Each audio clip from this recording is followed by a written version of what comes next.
Hi, ladies and gentlemen. My name is Avery, but I go by Soavecito, and I'm a horror content creator.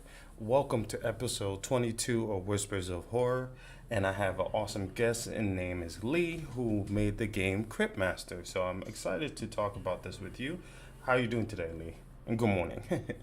Good morning. Yeah, I'm very well, thank you, and thanks very much for having me on the show. Absolutely, absolutely. Like I said, I know you're in a different time zone, and again, thank you so much for being flexible for doing this. And I'm ready to excited to talk about Cryptmaster.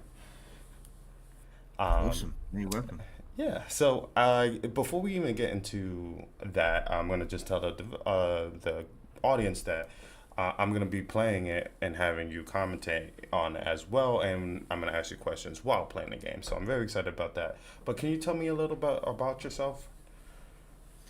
So I'm sort of one half of the core team that made Cryptmaster, Okay. along with Paul, who's in New Zealand. He did all the art, all the coding. I like to joke that he did all the easy stuff. But he did the lion's share of the game really. But I did the writing and the voice for the Cryptmaster, and we kind of collaboratively did the design, the general design of the game between us. So I've been working in games for many years now, Hmm. more or less as a sort of sideline for a long time, writing for a number of different games I've written for, and then in the last few years I've been able to go full time, and this is the first sort of big personal project that we've done. Congratulations on that. What Thank made you. you get into games, like game development? I think for me, I came into it as a writer. So I'd always played games. Since I'm old enough to have played since the very earliest sort of Pong and things in the '70s. But uh, I I I wrote to begin with. I wrote short stories as a sideline. I had lots of different careers in the past, um, and I was interested in trying a bit of writing for games. And maybe about 15 years ago, I guess, there was a big upsurge in indie development, indie titles, and on some of the forums for indie developers, I just posted some messages saying that I've had some, I'm a published writer, and I'm really interested in doing a bit of writing for games. And I met a number of people there. Paul was one of them, Hmm.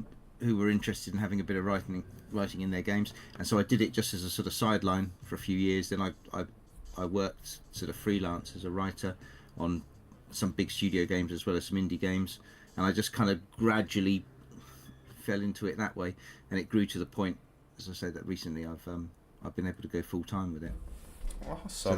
that was my route in, which is probably not a traditional route into games development at all, but No, I think that's cool. I think everybody has their, actually I want to say like everybody's story is unique. So like, I totally find that this is the avenue that you went, and you ended up here. And congratulations on doing this full time and coming out with Cryptmaster.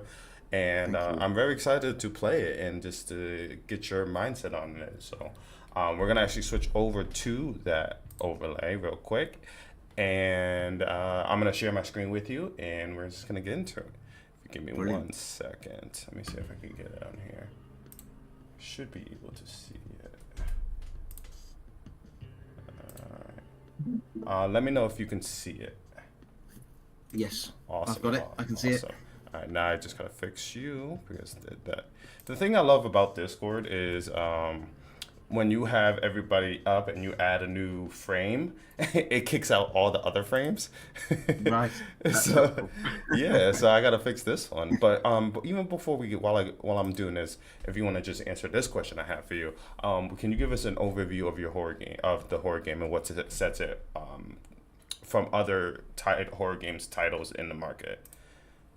Yeah, well, I think Cryptmaster. I mean, the horror elements. I guess it's more in the style. It's not especially.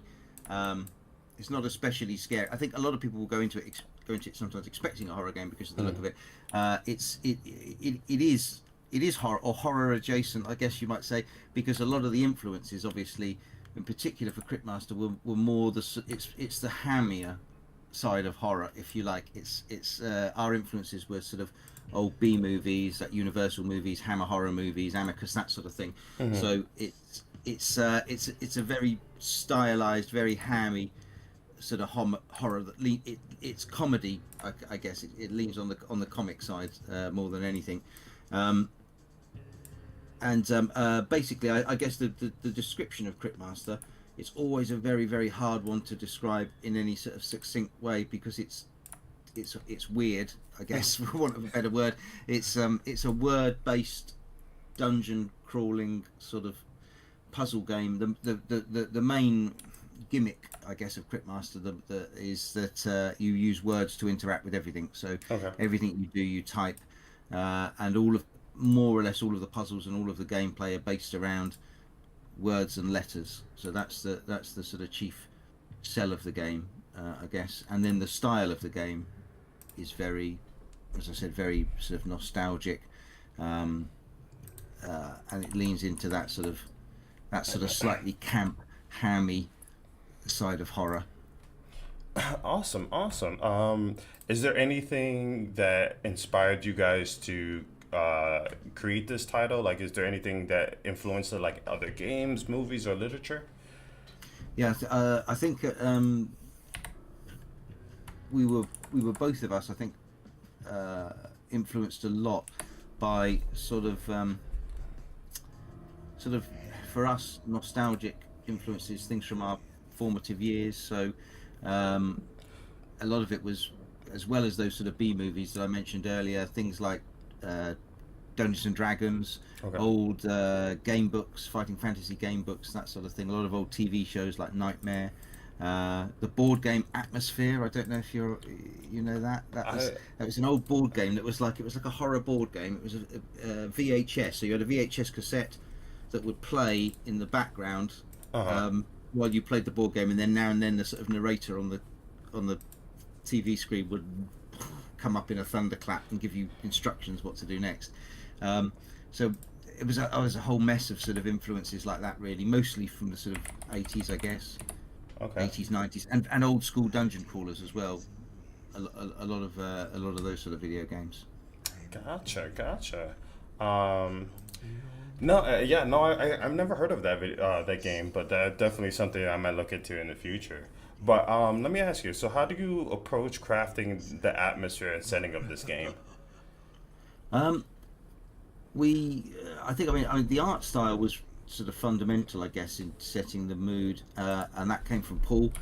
We decided early on, the monochrome style originally was what we wanted to do, was sort of replicate some of the sort of pen and ink, the sort of ink illustrations you would find in like old Dungeons and Dragons manuals, fighting fantasy game books.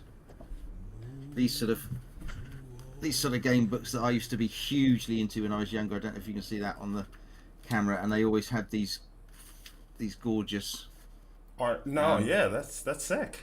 Sort of black and white art style there. So those were the sort of things that informed the art style.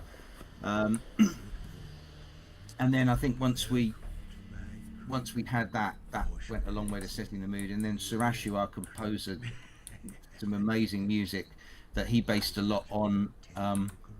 He took a lot of inspiration from Italian horror, from old kind of giallo movies, that sort of thing. The band Goblin, I think, was a big influence on him when he was doing the music. So that had its roots in horror as well. Gotcha. I love just the style of it, just like the black and white, and just like that, like the atmosphere. Just being in a dungeon too is just one thing that drew me towards this game when I was like on X, just being like swiping. Like, so when I'm on X, and trying to find horror, like just games in general, I like to find something that would catch my eye, and the fact that you have to use typing to do commands and everything like that, and just have it be a part of one of the mechanics, really caught my eye. So can you just elaborate on the mechanics of that, like as well as the typing, but just all the other mechanics that are in the game as well? So I think once we decided that the game was going to be um, all the input was going to be typed.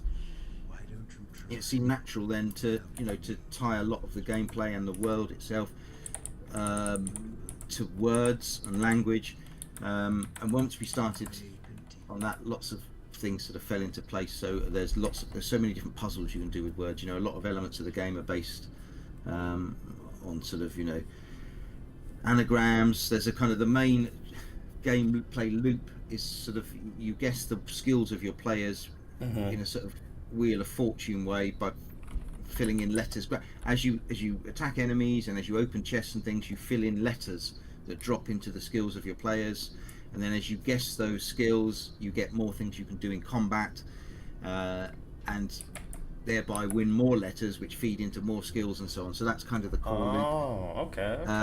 And then there are lots of sort of word-based puzzles around that as well, so there's lots of riddles and things in the game too. I think we didn't start to make it.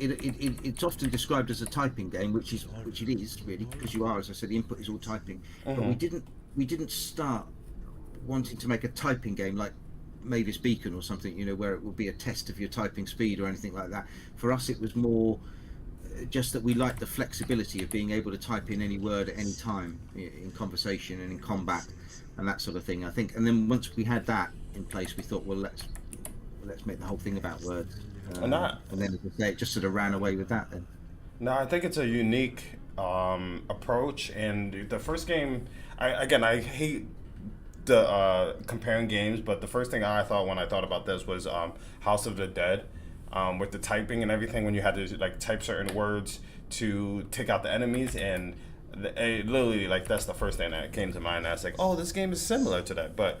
Like I said, I don't like to compare games because every game is unique in its own way. But like I said, I really do enjoy like the art style, like the typing. Again, like this game is a unique from other games that I've played. Like the fact that I have to type, which I'm not the best typer, so I'm trying to focus on typing and talking to you. So this is going to be a new challenge. That's fine. That's fine. I'm not the best typer myself. When I went to school, they didn't really teach typing. So I've got my own very idiosyncratic way of typing. So I'm like that, looking down at the keyboard with 4 fingers, which is terrible for like a writer to admit that. But yeah, so I'm not. No, I mean I'm not the best typing at all. Which makes me feel a little bit better. Good. Good. How long is the game, and how many levels are there? There's about. I mean, the idea of the game is that you're bringing this mysterious necromancer has resurrected your party, and is guiding you to the surface. So as you go up through the strata of this sort of buried city. So there's five levels. You've got 5 sort of areas. The gameplay in general seems to be about 12 hours to go straight through the game. Probably closer to 15 to 20 if you were to want to explore all the side quests and riddles and that sort of thing. Oh, okay. When it comes to sound design, obviously sound design is crucial in these type of games. Like, how did you approach making certain sounds for this game?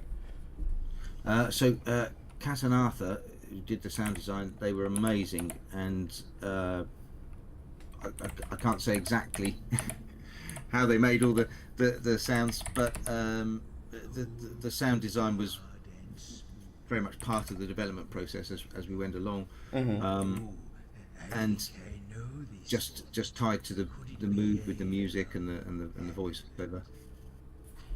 Gotcha. So during the how long I don't know if I asked it, but how long did it take for you guys to finish work on Cryptmaster?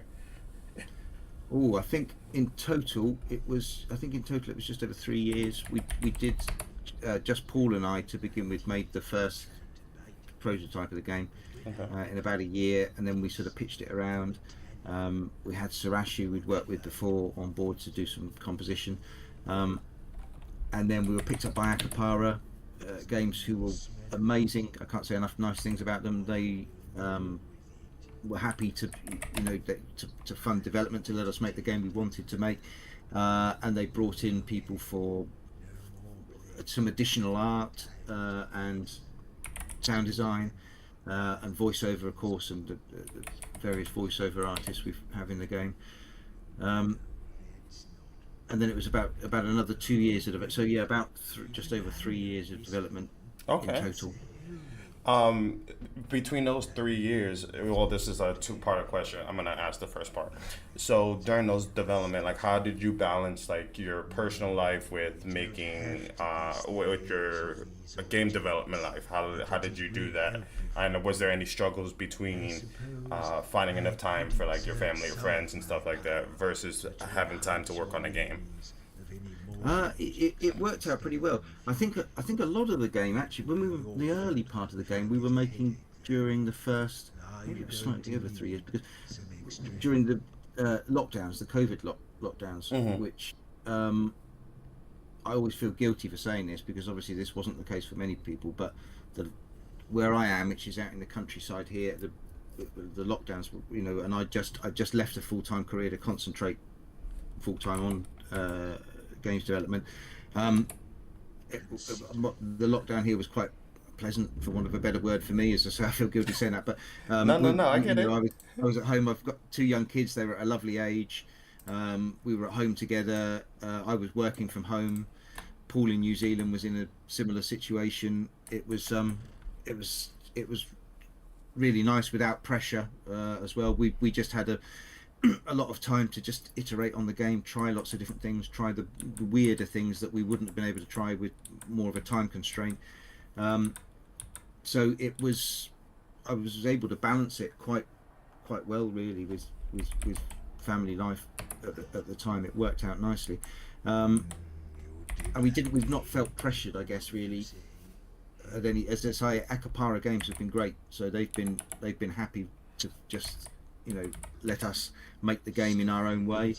And with Paul and I have both been doing this for quite a while, so we're quite good also at setting our own deadlines and keeping ourselves motivated. Okay.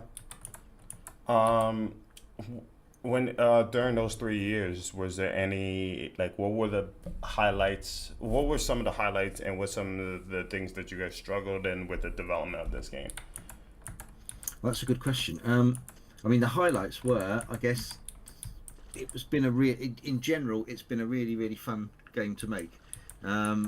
We've been able to just draw on a lot of things that have inspired us, and really just make something that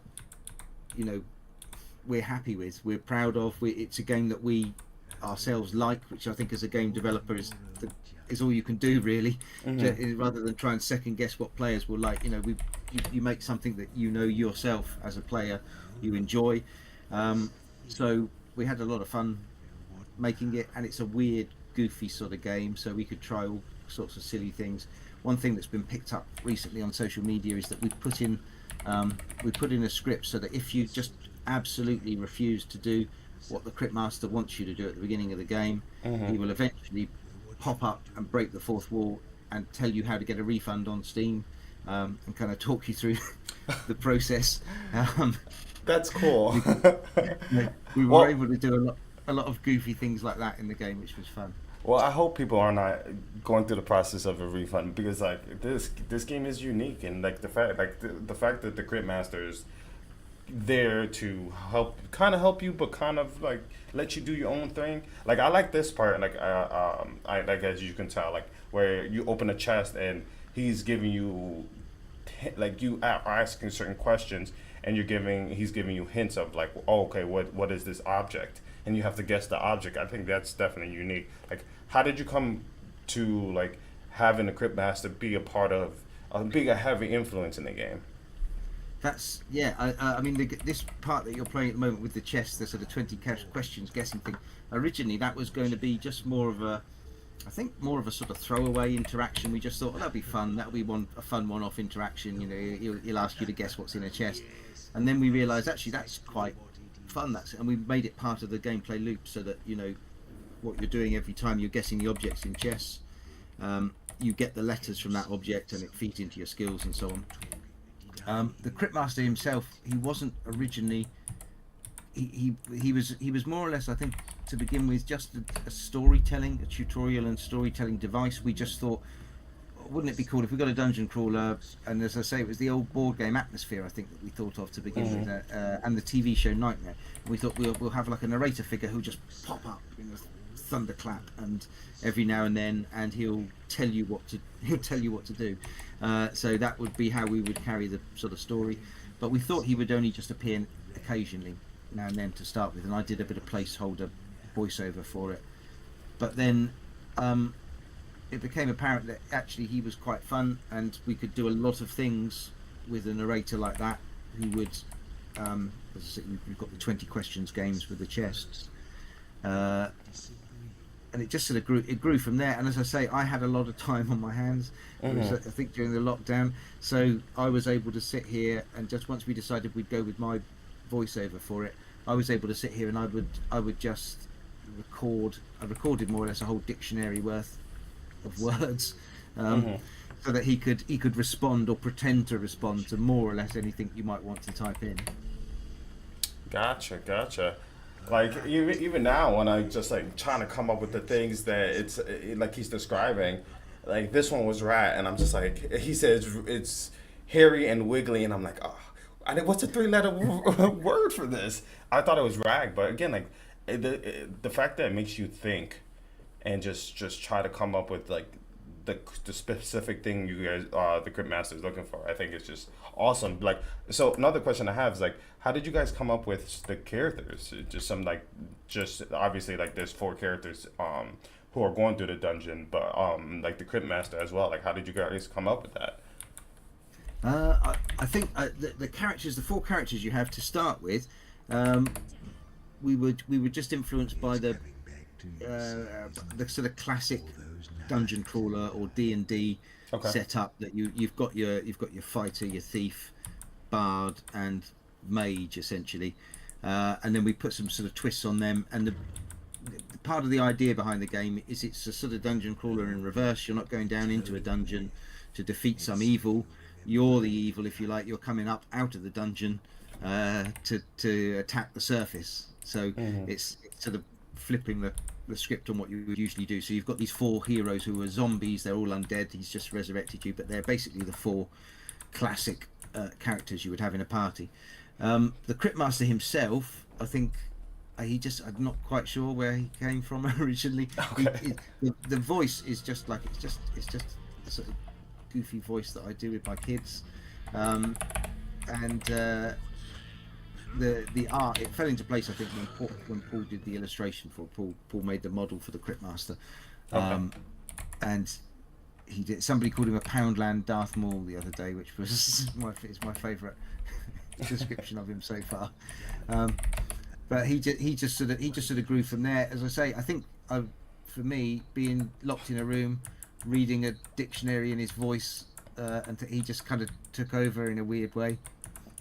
Yeah, no, he definitely feels like he's the star of the show, and I think that's awesome. Like the fact that it's just like, okay, like you're obviously in a dungeon, you're being resurrected by this thing, and first of all, the art style of him is amazing. Like it gives me chills. Like even though it's just like a great design, I'm trying to see trying to think of the perfect word, but I guess it's not. I blame it's 1:00 in the morning. That's why I can't come up with the word. But it's definitely one of the things that just not even piques my interest, but like my whole attention is on the Cryptmaster, whatever he's speaking. It's not like, oh, what else am I doing? It's just like every word that he's saying is important to me. So, which like I said, I'm enjoying the game so far. Like I said, I'm trying to balance between like having a conversation with you and playing the game, which no, it's not. Especially like with the time. That's not Okay. I just wanted to ask. Like, I wanted to make sure that like I'm still part of this. But which is a good thing too, because like the fact that I'm like so in a lot of my attention is on the game means that I'm having a lot of fun. So shout out to you guys, because the game, honestly, I'm gonna stream it tomorrow as well, because like I said, like it's a game that I'm enjoying. Like it's different. The fact that I gotta look at I'm like, when it comes to typing, I have to look down at my keyboard. So because I'm not one of those typers that can just like, okay, like I know what to say, like what letters are where. But like I said, Well, I I'm the same. do. Don't worry. I'm not a touch typer, embarrassingly. No, so don't worry. um, I had another question. Community engagement is vital for the success of for indie games. How did you involve your audience in the development process, and how does their reactions influence the decisions you guys made during the game development? That's a good question. I think we've had a lot of fun sort of engaging with people on Twitter and various other sort of sites. And what's been really useful for us, above more than anything, in many ways, I think, is watching people play. It's been wonderful to watch streamers playing the game on Twitch, on YouTube, Mm-hmm. and really, I mean, one of the main things we've done. And I think I got rid of my last bit of paper. I keep bits of paper here usually on which whenever I'm watching people play the game, I just scribble down tiny notes of like every word that they use that doesn't get recognized and Okay. that sort of thing. And we've been through loads of rounds of that now. After the demo was released, Steam Next Fest, that was really useful. um, and it's just super useful for us to see people play the game, see, where we wanted it to be as responsive as possible in terms of taking into account any word the player might want to type. Mm-hmm. It's just been very useful to keep. I just keep long lists of words that players type in, and I think, oh, he doesn't say anything to that. He should say something to that. Or, oh yes, that should be in that pool. That's a synonym for yes, so that should do the same as yes. And we just keep notes like that, and then just go through lots of rounds of updating it with all the new information. But so yeah, it's been people streaming the game in particular. Not only has it been very useful for us, but it's been really satisfying to see how well it works as a game that people can play on stream, and they have the chat involved very often, guessing the words, helping them to guess the words, that sort of thing. We didn't design it like that, but it's been a happy accident that it's turned out to be a game that's really, really effective to play on a stream. Yeah, no, I could definitely see how this game could be a streamer friendly. Like even me, I just like the fact that, especially what's the game the platform I'm thinking about, TikTok. TikTok's one of Yeah. like more platforms. So when you come in streaming, they care more about like engagement, and I feel like when it comes to like opening the chest or typing certain words, that engagement of having the community try to help you come up with the things or come up with the words, I think would be a perfect game for this to be streamed with, which I'm definitely gonna do. I'm gonna put that out there again. Awesome. I look But forward to again, that. Yeah, that's it. I just think that it's just like I said, it's very streamer friendly, but and and I totally see like a community joining this, watching a streamer do this. But again, like give guesses. Like even now, like I'm trying to think of like the certain words that might be skills for the characters. How many words are implemented? Or are you guys always continuing adding words into this game? Every time we update, we usually add a few more responses from the Cryptmaster, the things that we've seen people typing a lot, and Mm-hmm. we think, oh, it would be nice if he did answer that. The skills, I think there's a lot. If you push either 1, 2, 3, or 4, there we go. You'll see how many skills there are there. There's a lot of skills. They're not all skills that get used in combat later on. Some of them are memories as well, which are more just sort of bits of lore that you get. Oh, Um, okay. but there are a lot of skills for each character. Um, we found, I mean, the biggest surprise when we first started testing the game, well, it wasn't a surprise, I guess it was something we'd hoped for, but it was really nice to see that people, just the act of guessing the words, people enjoy. We had a hunch people would, because I mean, I like a lot of word games, and people play a lot of Wordle, for example, online, which is really just a similar sort of thing. And it was really satisfying to see how well people just enjoyed that core gameplay mechanic of sitting and trying to guess your character's word. What could it be? It's A something, C, and so yeah, we're just watching you fighting there. So the idea behind the words, the skills as well, is we wanted to build it then with a certain amount of synergy. So you have things like Maz, the bard, who can yell to reset the cooldown of Joro. Oh, Uh, okay. so you can hit with Joro, then yell with Maz, and then hit with Joro again. Uh, and we've got a lot of there's a lot of different. Each of the characters has a kind of specialty, if you like. Joro's sort of very tanky, like you would imagine a fighter to be. Mm-hmm. Sin is the thief and assassin. She has a lot of skills that can either pinch letters from the enemy, or she can do a lot of damage. She's got a murder skill which can be boosted in other ways. Maz, who's the bard, more or less, he has lots of sort of buffs and support skills, and he heals the others. And then Nyx, who's the mage, has a lot of the really weird skills that affect the actual letters of the enemy's name. So she'll have a skill like rattle that will do damage according to how many R's are in the enemy's name, that sort of thing. And she can drop sea creatures on enemies' heads. Really? I think that's it. But she could drop crabs and salmon and things. I think that's cool. I think we had like a lot of sea life assets at one point. We thought, can we get these in somehow? But it worked out quite nicely. So if the character, obviously I don't have any words for Nyx. If the characters have no words, they have no actions until I get more words. That's right. Yeah. Would you like a clue? I'll give you a clue for her first skill. Sure. I'm never gonna say no to clues. Yeah. Okay. No. It's her first skill. It would have been good to pick up the Z earlier. Okay. So it's Z-A. If that gives you a clue for the first letters. Z-A? Yeah. Something that a magician might be able to do. Let me think. Pay? Alright, when I get back to let me guess this. It'll be easier when you see it on the screen, yeah. So it's okay. Z-A, one more letter. Oh, okay.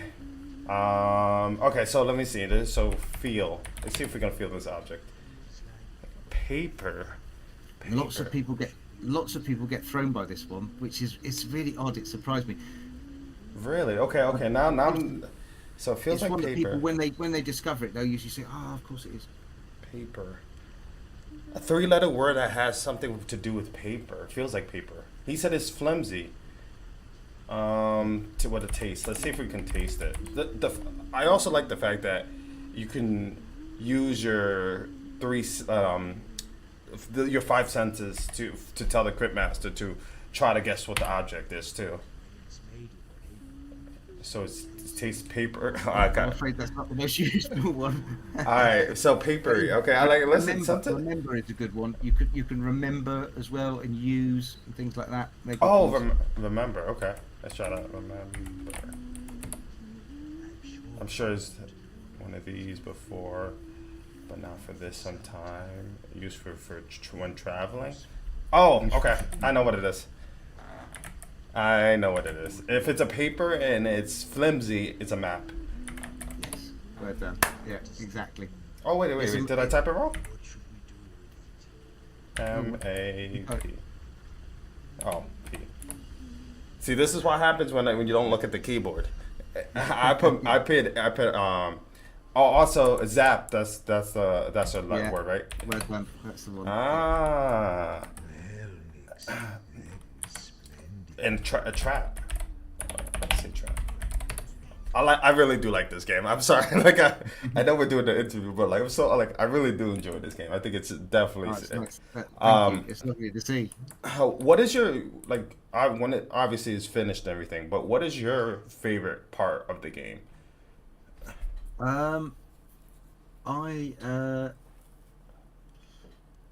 There's one part I've really enjoyed watching people play. Do you mind a spoiler if I give you a Sure. A slight spoiler for there's a part later on in the game. Spoiler warning for anybody. I was very keen when we were making it to kind of. I viewed it almost like the dialogue and things as almost a sitcom. That what I wanted to do with the players involved. So I wanted to set the players up for jokes as much as possible. Like right at the start when the Cryptmaster says to you, oh, can I, can you explain something in a bit more detail? Hmm. And then while you're typing it, he'll interrupt you and say, actually, I don't care. I'll withdraw the question. I'm not interested Yeah, in it. I noticed That that. sort of thing, where it's like hopefully it's creating like a little comic dialogue between the player and the game. But there's one moment later in the game where there's a rat in a cage called the Fink, and there's a door you can't get past with a big eyeball who stops you getting past the door. And if you ask the Fink about the door, he'll tell you, oh, you've got to tell the door that you're robbers. He's a big softy, really. If you tell him you're robbers, he'll just panic and he'll open up for you.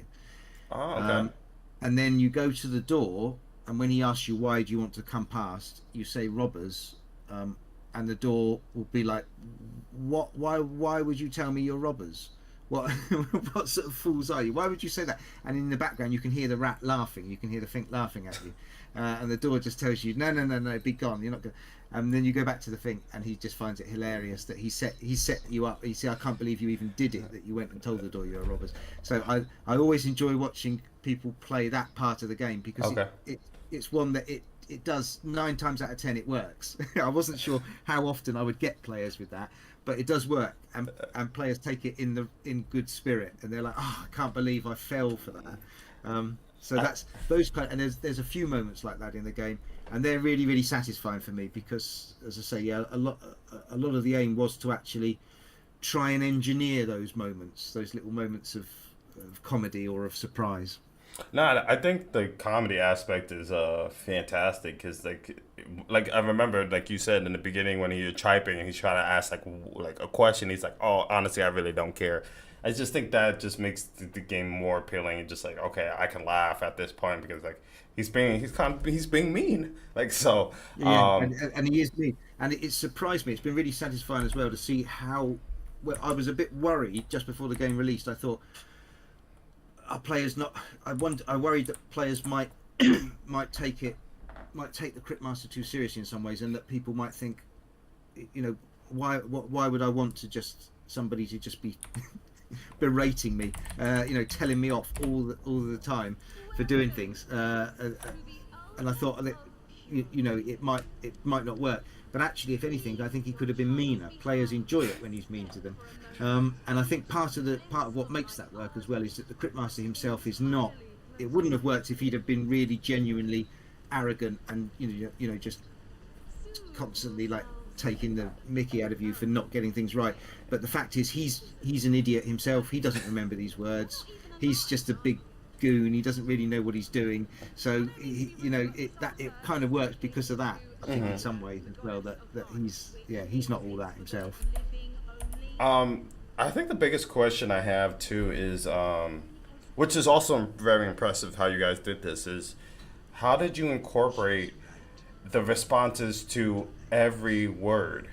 Like, I feel like that would make the developing this game very hard because you need a response for every word a person can think of. Are there words in this game that are not in this game that doesn't get a response? If that makes sense? Yeah, I mean, we tried to cover as much as we could. I think we started with the Cryptmaster didn't really respond to anything to begin with. He just popped up now and then.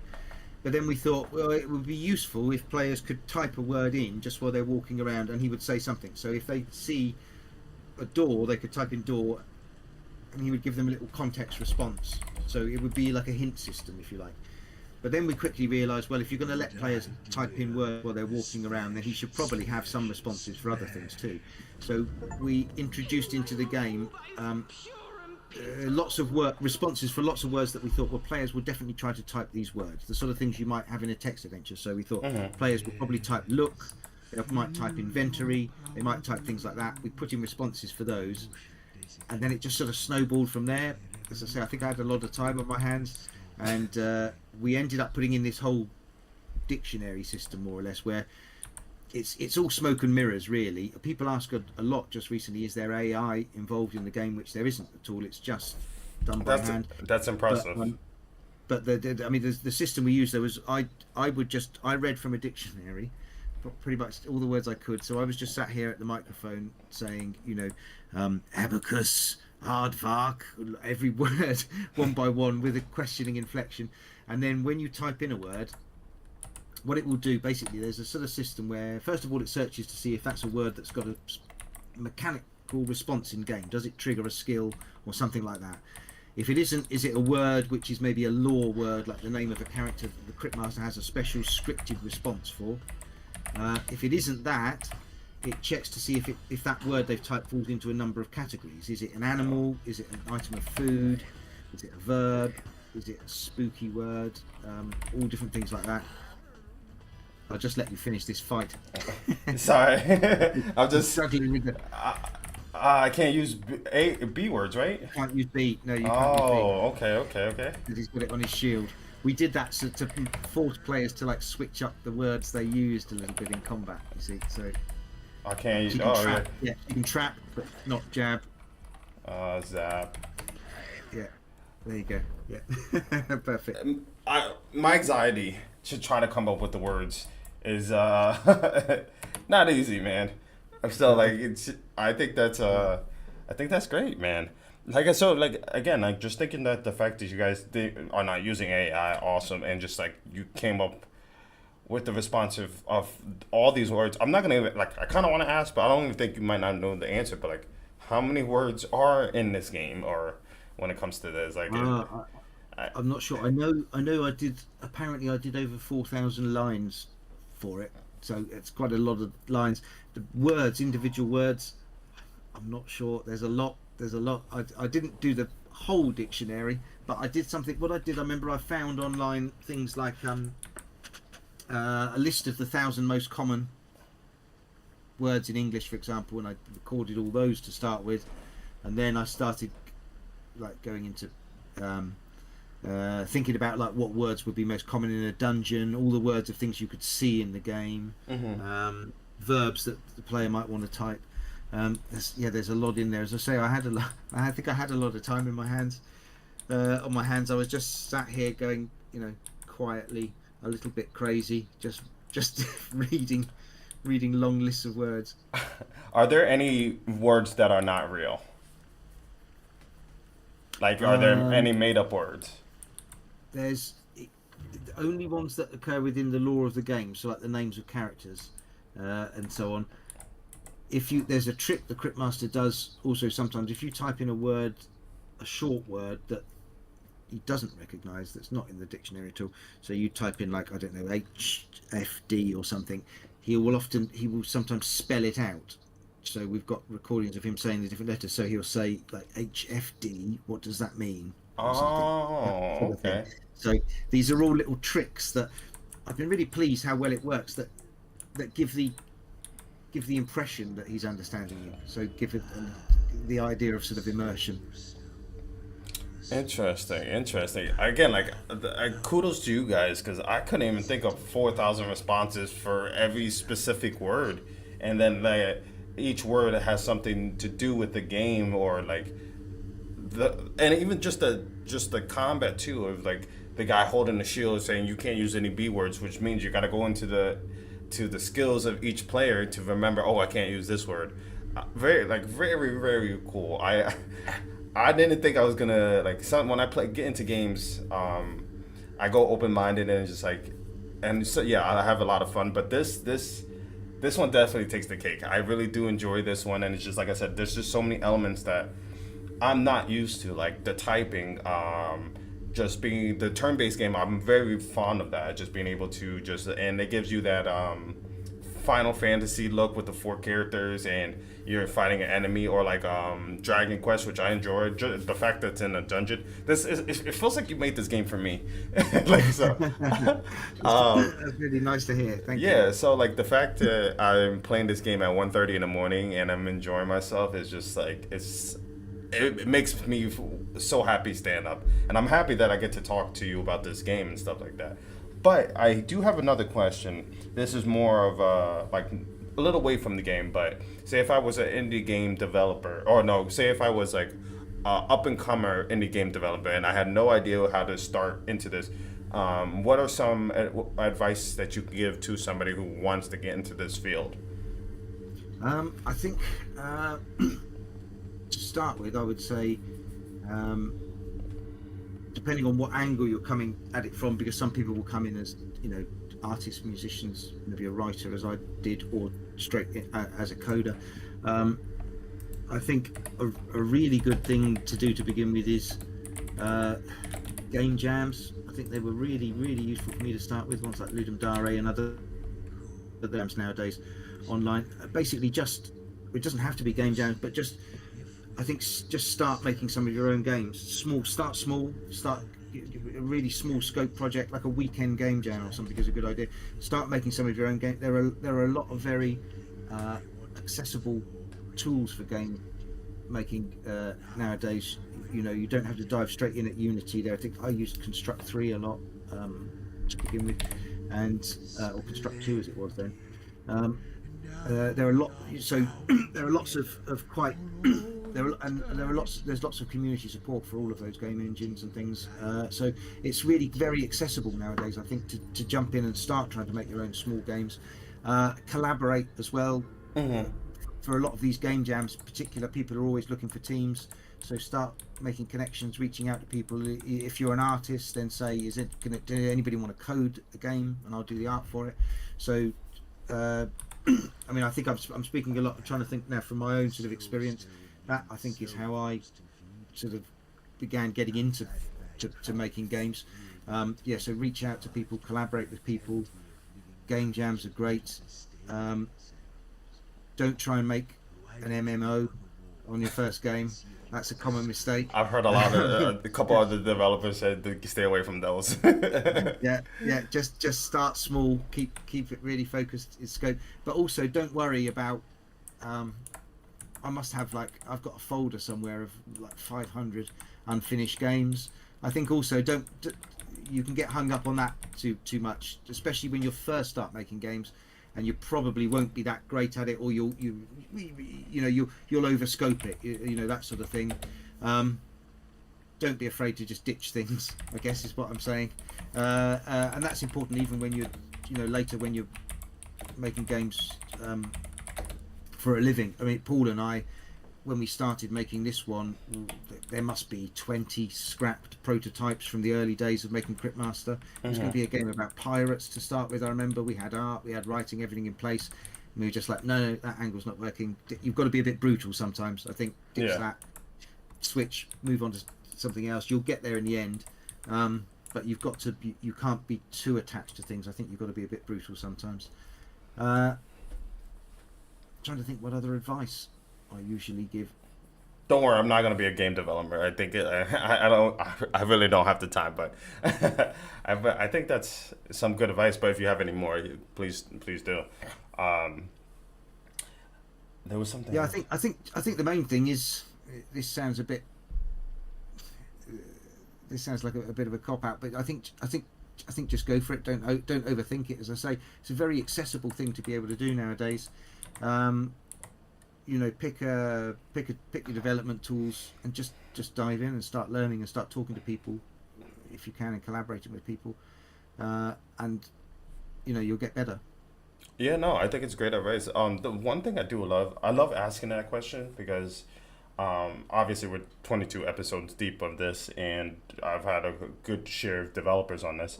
A lot of the answers you guys are giving are similar, which helps. Like a lot of you guys say, just go into it. Some people say do your research and just start small, which means that you guys all have the same mindset and the same message is kind of being reiterated to other people, to a person who might be interested in doing this. So that makes me happy because people are getting the real gist of what game development is, and that the fact that a lot of game developers are saying similar things means that might be the best advice going forward. So I'm very happy about that. Yeah, I do. And I would also say. No, I apologize. Sorry. No. I was basically done. Sorry. Yeah. Now I would also say indie games developers in general are really friendly. All the ones that I've met really, and understand the process of being a developer. So I think also reach out to people too. There's no harm ever in doing that. I'm always happy to respond to people who reach out and say, look, I'm trying to make a start in the industry in whatever whatever angle, have you got any advice? Can you point me at anything for this, that? And I know, most indie developers I know are the same, are happy to talk to people about things. So I think just sort of don't be afraid to reach out as well for for advice. I'm gonna double down on that just because, like, for me, like, I started Whispers in April. In the hospital, actually, it came to me, and I literally was like, Right. it's weird how inspiration just comes to you during just the craziest time. So, like, I was laying in the hospital bed, and I was trying to figure out how to, like, make my streaming career or just like my content creating career just different from everybody else. I was like, how cool would it be if I was able to interview people who love horror or just or in my genre in a way, like game developers, movie producers, or just content creators? And I was just like, I'd be all like when I think of like a video game and people go on Steam, they see the name of the game, but they also see the developer, but that's it. They don't really know who or see a face of the person who made the game. And I was like, it would be so awesome to get a well put a face to the name, but also like get to know the developer or the person who's making the content in a personal level. So the fact that people jump on here to do this is just like it's incredible, but also people get to know your personality and how your way of thinking of like do the process of making these games, which I love. So again, I just want to thank you so much for even just being a part of this, even early in the morning. Like it's like I think you said it was like 5:30 where you are, but again, like That's you took time out of your day to do this. So I'm honored. Oh no, it's a real pleasure, honestly, and thank you. In return, thank you for playing the game, and thank you for thinking of us. It's for me also, as I was saying earlier, when you make a game, you make it in a kind of little bubble, so you're not, it was just mostly Paul and I just bouncing ideas off each other, and then the people at Ampapar and things. So you don't really get to discuss it much, and actually it's quite sort of it's quite cathartic after you've released a game to be able to come and talk about it like this. So it's I appreciate that opportunity as well. Absolutely, and I would love to have you in future endeavors back on Whispers while it continues to grow.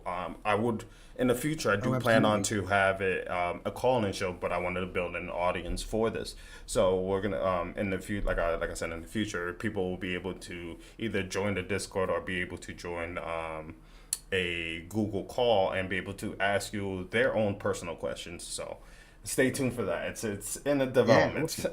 I'd be very, very happy to come back and do that. I think it's great what you're doing with the show. I really do. So Thank you, yeah, thank you, thank you. lovely. That means a lot. Again, like it literally just came just some random inspiration. But I do have one more question for you before we wrap up. Do you have actually two questions? I lied. So um, this is another favorite question that I like to ask. Um, when it comes to Cryptmaster, what is the vision that you want players to feel or experience, or message that you want to have players experience playing this for the first time? Um, I think really, I mean, our focus. This sounds almost too obvious, like it should be for every game. But our sort of everything we did in the game, we looked at and said, is it fun? Is it fun to play? So the main thing I think was that we wanted the game to be fun. Again, that seems like it should be an obvious thing to say, but Mm-hmm. actually, I think you can get lost down other routes when you're making games, thinking. Sometimes you can get tied into mechanics, for example, that are very clever. And we had this a few times in Cryptmaster. We had to ditch things because we thought that's very clever, but it's not that much fun to play. So Mm-hmm. I think we wanted over and above everything else, we wanted players to be having fun, and I guess in terms of the mood they would experience, we wanted to create purposely. To begin with, actually, it was going to be at one point slightly more of a straight horror game. That we thought we want it to be like really intimidating, and the Cryptmaster would be really dark, and he would an evil seeming. He sort of is still, but in a goofy way now. But we wanted it to be more of a straight horror, and we were going to have possibly jump scares and some really grim sections and things. But then when we leaned into the word angle more, we sort of realised actually you can't do this with a straight face completely, because it's so goofy. Some of the things you're expecting players to do, like you can type in anything at any time. So of course players are going to tell the Cryptmaster to taste the rat, and they're gonna type fart and see what happens, and so it can't be. Yeah, it's we hard. soon realised it can't be completely serious, and that's when we swung more into the sort of B movie side of things, that slightly campy sort of horror vibe. And after that, we wanted the atmosphere. I think the key word I used a lot was that it should be spooky. So you know, it's not terrifying, but it's like, ooh, it's sort of, you know, that hammy sort of spookiness that we wanted for the atmosphere. This actually, you kind of created another question, but I kind of asked this last episode, but when you obviously you said you wanted to you kind of wanted to stay away from like true horror because it would be hard because people would be typing and fart and stuff like that, but there are different versions of horror. Like even now, like the Cryptmaster looks scary to me. Like it's just his whole aesthetic, and like just being in the dungeon and like being able to like, for me when I was typing and trying to figure out what words to use to fight an enemy, my anxiety was going up. You know, like the tension of like, oh my god, like I'm taking damage. Like there are different versions of horror. So what is horror to you? Like what is the best way for you to what is the definition for you that describes horror? That's a really good question, and I don't know if I've got a very good answer for that, to be honest. I've been into I'm a horror fan for many years, in all respects, not just the sort of, as I say, the spookier kind of horror, the hammier B movie stuff that Cryptmaster's into, but I like a lot of sort of harder horror as well, for want of a better term. I don't know. I guess horror is, as a genre, is something that I will think of a better answer in about an hour. But you could definitely message it to me. Yeah, I will. I'll send you a better answer later. But I think for me, at the moment, what I'm thinking, I guess, is that horror is it's a kind of a work of horror will be something that plays on emotions of fear. It doesn't have to necessarily terrify you, but it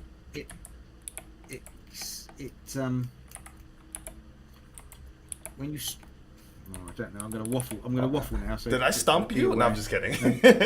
You stumped me. You have stumped me. But I think it's I guess the key thing that separates horror from something else is that horror. One of the things that horror uses is the fear of the audience in some ways. Not necessarily, as I say, by terrifying them, but even something on the sort of campier side, like Cryptmaster, will be doing that. We'll be sort of flicking that fear string in the.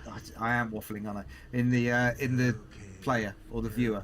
So I think it's something which uses that emotional response as part of its craft. I don't know.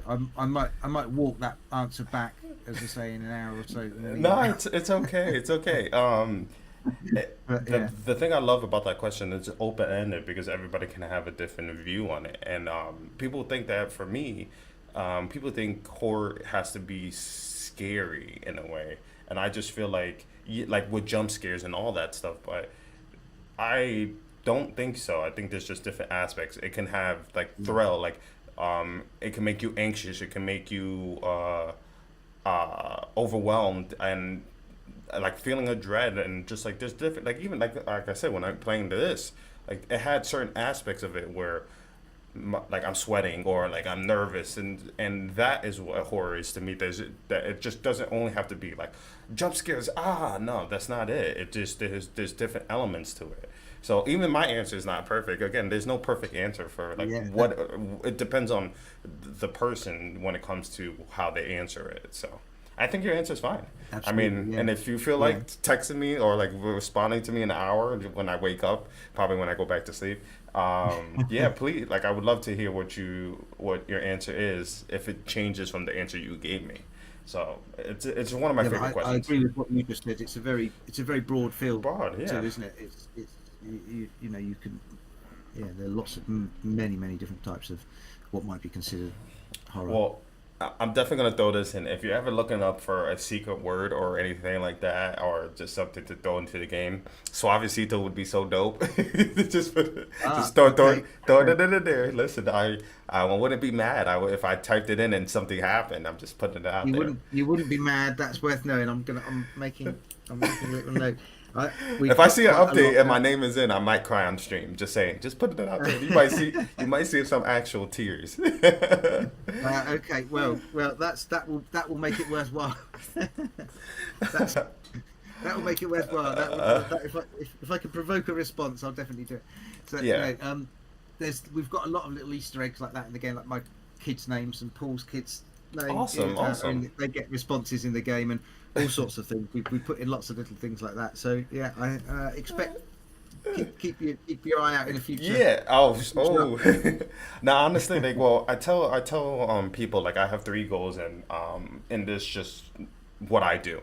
So my biggest one is I want to be in a horror game in just some aspect, like even if it's like a word in a game or just being a character, like that would be like a footnote for me. I just think that's just like my foot stamp on the world of like how I play the influence. The second thing I wanted to do was just like for some reason I don't know why I want to be in a horror movie just as an extra or whatever. It doesn't matter what it is. It's just like something that I've always had as my goal. And then my third thing is just like have my own sneaker. Like I would like a zombie sneaker of just like Oh all the wow, horror yeah. elements of it. Um, but I basically the reason why I said those three things is like even when I'm gone, those things would always be here no matter what, unless the world ended, which would actually be very horror. But and I also want to show my daughter when she grows up that hey, I these are the three goals that I had before you were here, and I achieved them throughout just like hard work and dedication. So yeah, I'm gonna get Absolutely, there. yeah, yeah. um, Well, I'll make sure that you can tick off one of those. Oh, thank you, thank you, thank you. You're welcome. But I do have one final question, and that leads up to the end of this is, um, do you guys have any, in 5 years, what are some of the things that you guys wanted to achieve? Like, is there a goal that you guys have in mind of where you guys want to be in 5 years? I think for us, I think Paul and I would both say we would still like to be making games. We love it, we enjoy it, So the main thing for us with Cryptmaster was that hopefully it would allow us to to make the next game and to keep making games. So we're at that nice point of being back at the start again. Almost at the moment, we're looking to see what we're going to do next. And so I would hope that in 5 years' time, I would like to think we'll have another game, maybe two under our belt, and we'll still be making games. I think that's for me, Okay. that's a win. I think that's awesome. Like people, 5 years is a long. People think it's a long time, but it's quicker than people think. So I look Yeah, that's forward right. to seeing what you guys do in 5 years. Like I said, like the fact that I played this for the first time, and I'm like it's already up in one of my echelon games. It just gets me excited to see what you guys create in the future and everything like that. Lee, again, thank you so much for being here. Is there anything else you want to tell our audience? It could be hints in the game. It could be just anything in general, something to expect. The floor is yours. Oh, I don't. No pressure. No don't know pressure. really. Just to say the game is available on Steam. There is a demo. I would recommend trying the demo to see if you like the game because it's obviously it's a weird one. It's a weird one to sell to people. But just to everybody that's played the game, we really it's been a thrill for us to see people's responses and to see all the support we've had. So, thank you to everyone. Yeah. Again, I just want to say thank you so much for doing this and just being a part of this. And it's an awesome game, and I just want to tell everybody, yes, the game is available on Steam. Go check it out. The link is in the description of all the platforms that we are live on. And like I said, Lee, it's just been awesome to talk to and just support the developers of Cryptmaster. I will definitely be streaming this game moving forward. It's one of my favorites. Just playing it for the first time, I can't wait to see like more of it. And I just want to say thank you guys for listening. Just follow all of us on all platforms, and everybody have a wonderful day.